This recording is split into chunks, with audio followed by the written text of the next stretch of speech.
मान लीजिए एक वृत्त की परिधि मतलब सरकमफेरेंस 49 पाई है।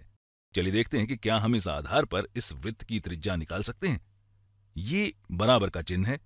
मैं चाहता हूं कि आप इस वीडियो को रोककर पहले इसे खुद से करने का प्रयास करें। चलिए एक वृत्त बनाते हैं ताकि इसकी कल्पना करने में हमें मदद मिले। हम यहां इस वृत्त को हाथ से बना रहे हैं, इसलिए ये एक पूर्ण वृत्त नहीं लग रहा है। हम जानते हैं कि अगर इस वृत्त की त्रिज्या यानी रेडियस r है और इसकी परिधि 2 पाई गुणा r होगी, तो हम इस परिधि को 2 पाई गुणा r लिखते हैं।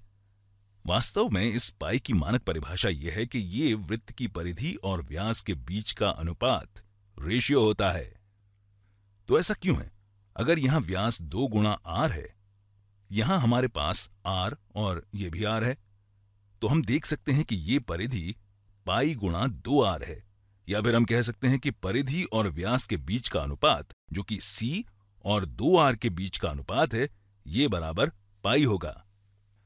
हमें यहां इसकी जरूरत नहीं है क्योंकि हमें केवल इस प्रश्न को हल करना है। हम यहां इस सूत्र का प्रयोग करेंगे जहां परिधि बराबर 2 पाई गुणा r है और यहां हम परिधि की जगह 49 पाई को रख सकते हैं। इसलिए हम कह सकते हैं कि ये 49 पाई बराबर 2 पाई गुणा त्रिज्या होगा। अब यहां r को हल करने के लिए हम दोनों पक्षों को 2 पाई से विभाजित करते हैं, तो दोनों पक्षों को 2 पाई से गुणा करने पर दाएं पक्ष में 2 पाई रद्द हो जाएगा और बाएं पक्ष में ये पाई आपस में रद्द हो जाएंगे। फिर 49 को 2 से विभाजित करने पर 24.5 मिलेगा। अगर किसी इकाई में एक वृत्त की परिधि 49 पाई है तो उसी इकाई में इसकी त्रिज्या 24.5 होगी। चलिए एक और उदाहरण करते हैं।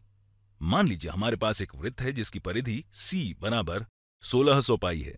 हमारा प्रश्न यह है कि यहां इस वृत्त का व्यास डायमीटर क्या होगा। जैसा कि मैंने अभी कहा कि परिधि को हम 2 पाई गुणा r या पाई गुणा 2r भी लिख सकते हैं। यहां 2 गुणा r वृत्त का व्यास है, इसलिए हम कह सकते हैं कि परिधि बराबर पाई गुणा व्यास है। और ये फिर से हमें पाई की परंपरागत परिभाषा यानी परिधि और व्यास के अनुपात से मिला है। तो हम कह सकते हैं कि परिधि और व्यास के बीच का अनुपात पाई के बराबर होता है। वृत्त विश्व में बहुत ही आधारभूत चीज है और जब हम परिधि और व्यास का अनुपात लेते हैं तो हमें ये विशेष और अनोखी संख्या मिलती है जिसे हम गणित में कई बार देखते हैं। चलिए अब अपने प्रश्न पर ध्यान देते हैं। अगर हम कहें कि परिधि 1600 पाई है और ये पाई गुणा व्यास के बराबर है, तो व्यास को प्राप्त करने के लिए हम दोनों पक्षों को पाई से विभाजित करते हैं, जिससे ये 1600 हो जाएगा। ये परिधि 1600 पाई इकाई है।